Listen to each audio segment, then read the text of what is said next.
creating a baby is like, I see it as, really like growing crops and growing flowers. So you are creating the soil, you are the soil. You have to give it nutrients.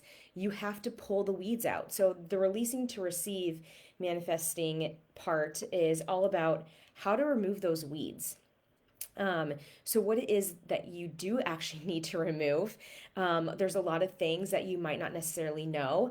Some things like, stress in your life, like what can you do right now to remove those weeds and really open yourself up to receive.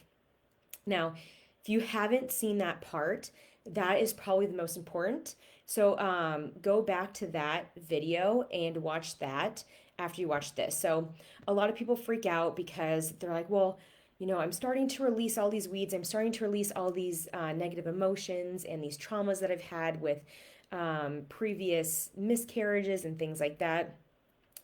That process is never ending.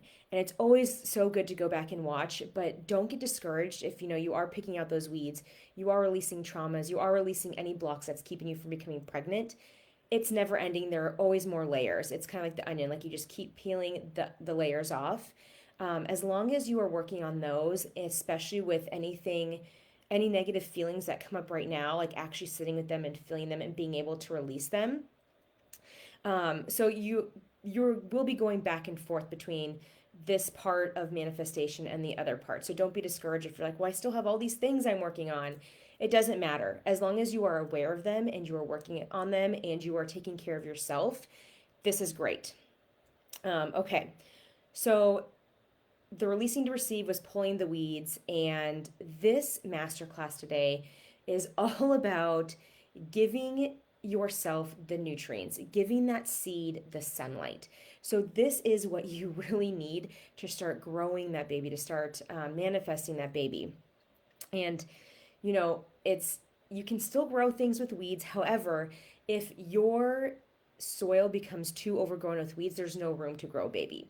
So, it's trying to clear anything out that's negative while also becoming that high vibe self, coming into a certain state where you can be open and willing to receive a baby.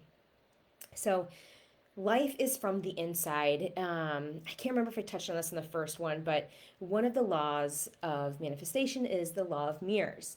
It states that your outside world reflects your inside world. So, what's going on with you on the inside typically is seen and shown to you on the outside world. So that's why you see a lot of people going through traumatic events, and it's the law of threes, which is totally made up. But when people get into that negative pattern, things just keep coming. So maybe they lose a job, then like they're all mopey, and then their boyfriend breaks up with them. It's kind of like if you're down in the pits not doing anything about it, you're on the inside, you're not doing well, so your outside is reflecting that. Um, same with when it's great on the inside. When you are pulling those weeds that we talked about, and maybe you get a raise at work, and then you're like, so you're flying so high, and then you find like the perfect house that you wanted to move into, and you move on, your the street that you've always wanted to live on. It really it really seems that when you're on, and when you're off, you're off. And that's because of the law of mirrors. So really, it's not about just ignoring everything that's not feeling good for you right now. It's facing it and releasing it and making sure you're in that space as much as you can to really have a life that is of one of gratitude and one of desire, and one that's on the frequency of pregnancy, of babies, which is joy, love, fun. So how can you get into those emotions? So the first part, so that's just kind of like one thing to think of, and we'll go more into that. But knowing that life is from the inside, it's just a really great mindset shift to have while we're going through these steps of how to magnetize a baby, which is, the fun part of manifestation. You've done your shadow work, you've done the stuff that is unsexy that makes you cry, and now it's time to kind of like sit and bask in bringing a baby to you, which is, I love it. This is one of my favorite things to talk about, and it's going to get really juicy.